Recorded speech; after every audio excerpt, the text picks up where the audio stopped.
காஞ்சிபுரம் மாவட்டம் ஸ்ரீபெரும்புதூரை அடுத்த வடக்கப்பட்ட கிராமத்தில் கடந்த 7ஆம் தேதி நாய் கடித்து காயமடைந்த சிறுவன் சிகிச்சை பலனின்றி உயிரிழந்தது குறித்து ஒரகடம் போலீசார் விசாரணை மேற்கொண்டுள்ளனர்.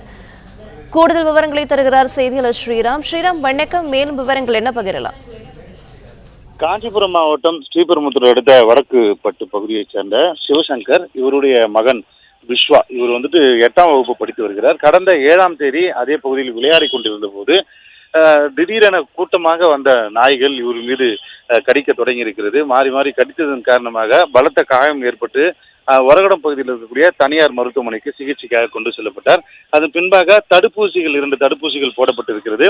அதன் பின்பாக ஒரு நாள் விட்டு நேற்று அவருக்கு திரும்பவும் வயிற்று வலி மற்றும் தலைவலி, தலை சுற்றல் இது போன்ற ஏற்பட்டதன் காரணமாக அருகில் இருக்கக்கூடிய ஒரகடம் பகுதியிலேயே தனியார் மருத்துவமனைக்கு சென்றிருக்கிறார்.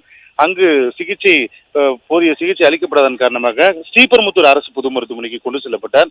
சிகிச்சை பலனில்லாமல் உயிரிழந்ததாகவும் இவர் நாய் கடித்ததாக கூறப்பட்ட நிலையில் தற்போது உயிரிழந்த சம்பவம் அப்பகுதியில் பெரும் பரபரப்பு ஏற்பட்டிருக்கிறது. இருப்பினும் அந்த பகுதியில் சுற்றித் திரியக்கூடிய அந்த நாய்களை கண்டறிந்து ரேபிஸ் நோய் அந்த தடுப்பூசி போட வேண்டும் எனவும் நாய்களை கட்டுப்படுத்த வேண்டும் என்று தெரிவித்திருக்கிறார்கள். இந்த நாய் கடித்து விஸ்வா என்ற சிறுவன் இருந்ததன் காரணமாக ஒரகடம் போலீசார் வழக்கு பதிவு செய்து விசாரணையானது மேற்கொண்டு வருகிறார்கள். பிளே ஸ்டோர் மற்றும் ஆப் ஸ்டோரில் இருந்து பாலிமர் செயலியை QR கோடு மூலம் பதிவிறக்கம் செய்யுங்கள். செய்திகளை உடனுக்குடன் பெறுங்கள்.